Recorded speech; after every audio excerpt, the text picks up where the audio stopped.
Hello and welcome to Access Sportsnet. Lakers driven by your Southern California Honda dealers. Chris McGee, James Worthy, Robert Ory. Brez will be joining us soon. We got Allie and Trudell working the post game via Zoom. Lakers lose to the Blazers. They're going to fall to 2-2 on the season. Heading out on the road here coming up for the first road trip of the season. One of these early season games, guys, where they looked great in spurts, but it was all Portland down the stretch. A little sloppy on the Lakers' part. Yeah, I mean, when you're the champions and when you've beaten Portland and, just, 85, 90 days ago, you're the team to beat.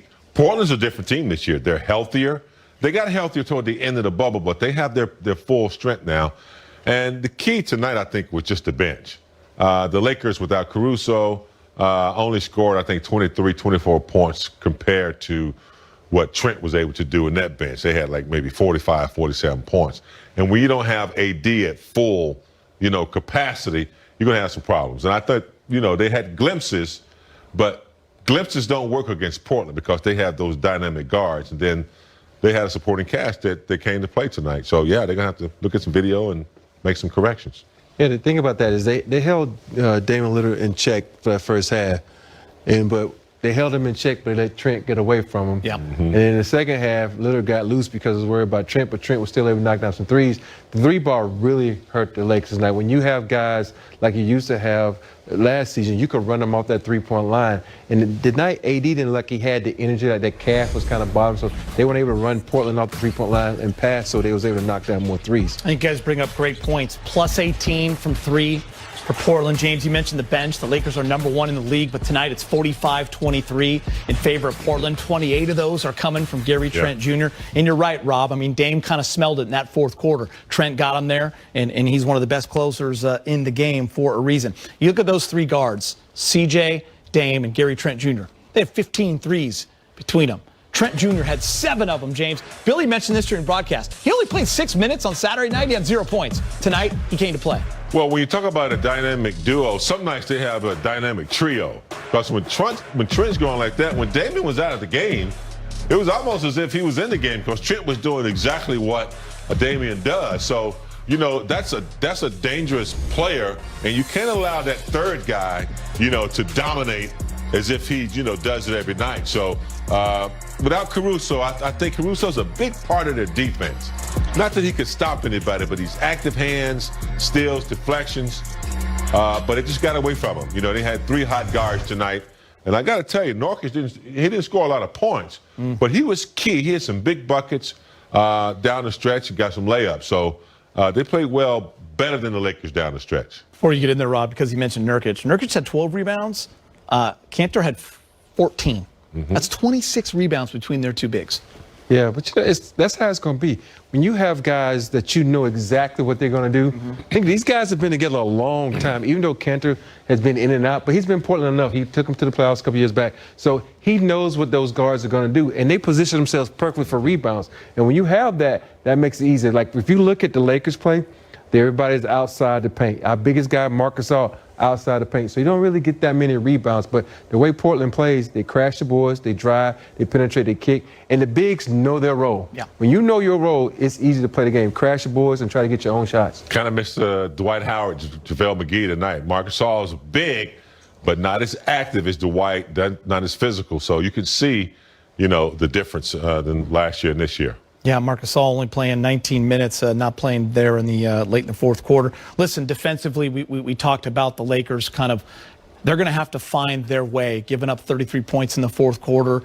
They're still trying to figure out their coverages, different combinations. But it starts with the turnovers, too, on the offensive end, James. Some sloppy play. Lakers getting beat in transition. Tonight, 15 turnovers for 18 points for Portland. Yeah, can't allow that to happen with a quick team that gets up and down. I thought Hood played a great game, but the Lakers got to take better care of the basketball. When you're playing against active hands like these guys, they're not big, but they do a good job of collapsing when you drive, deflections, and then they're out doing this. So, yeah, you got to take care of the basketball. Can't turn it over, can't make marginal passes that you think are there, and then before you know it, they're intercepting and going down for buckets. One of the keys I thought in the first half was, they shot 11 free throws in that first half. They only shot 4 in the second half.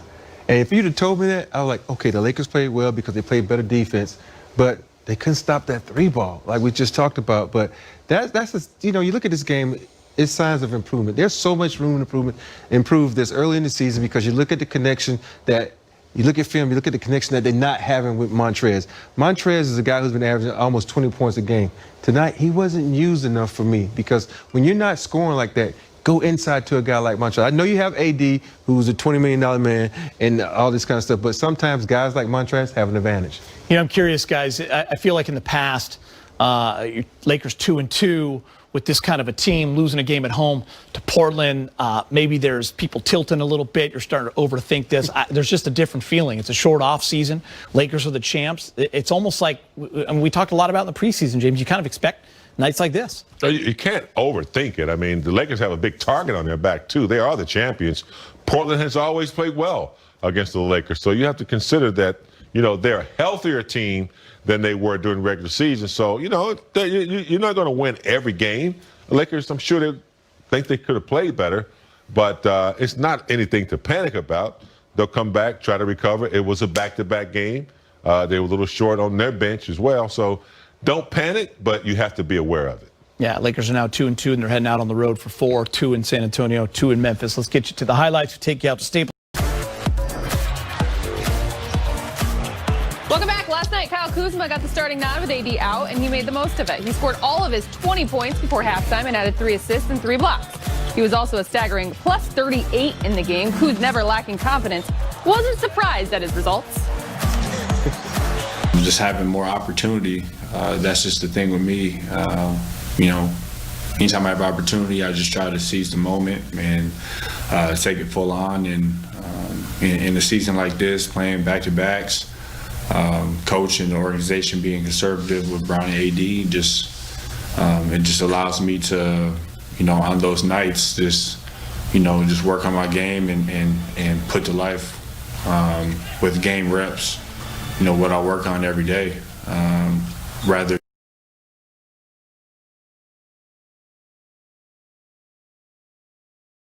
than, more so when they're playing and, we play a different style of basketball. The game is just slowing down for him. I mean, his ability to score the ball, we all know about that.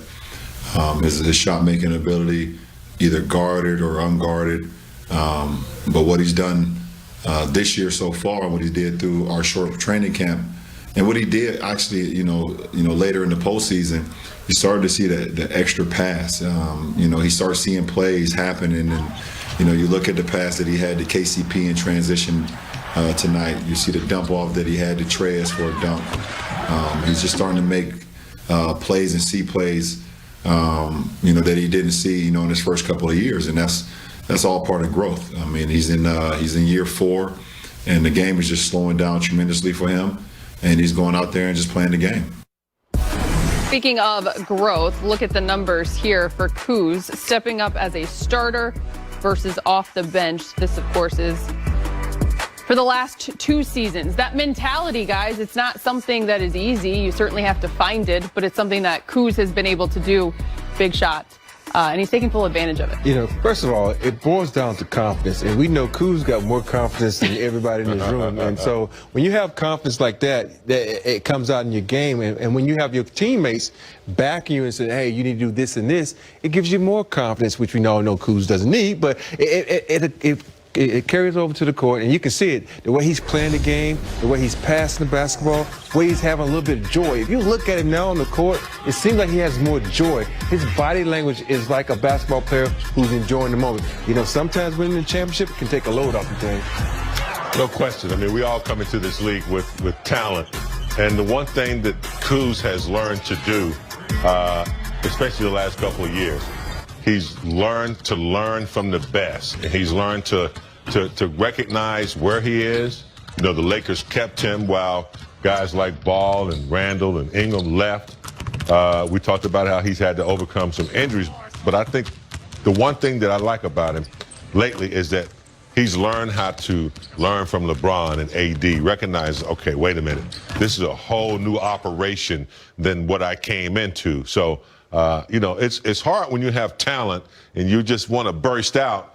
He kind of just took it easy, learn other aspects of the game. You were just talking about how you couldn't believe how he had 3 blocks in the game, learning to share the basketball. So, yeah.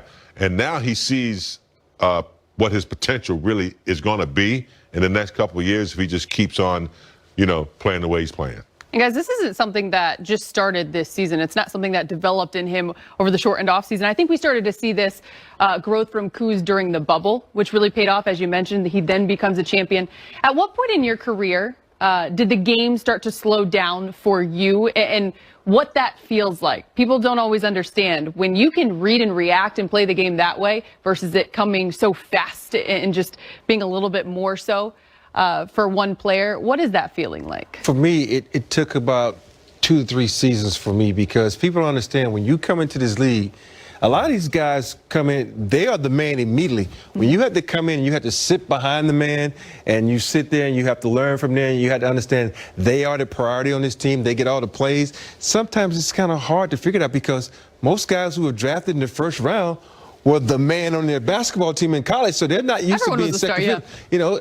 So now you got to sit back and say, how do I figure this out? And sometimes some guys are smarter at figuring it out. Some guys it takes a little bit longer. And for Kuz, I think he's been that guy who's like, oh, I got it, and then he loses, and I got it and loses. It just hasn't been consistent, because we see those games where he can step up and be the man, and we see those games like, oh, he looks like he's a little lost. But I think now that he has that championship, it's giving him that confidence to go out and just say, hey, man, I got my championship. I got my new contract. Let's just ball. The game, you've talked about it. You were the #1 pick. I was #1 pick, came in with tons of confidence, and Kurt Rambis beat my ass in practice so bad, I had to go sit over there for a couple years and learn how to play the game, because it's more than talent. Yep. It is, 82-game schedule. It's how you practice. It's a lot of stuff combined, and a power forward in college is not the same as a power forward in the NBA. So I had to learn how to become a small forward and wait my turn. So, yeah, I mean, and Kuz is doing the same thing. And then you get to a point where you start peaking around 27 years old is where you really start to kind of get it. You've been through some things, and then you got, what, Rob, 7, 8 good years left, so hopefully. Yep. So, Hopefully. yeah, it's perfect timing for him. And Kuz is only 25. Exactly. But like everything, we want it like instant oatmeal these days. And for Kuz,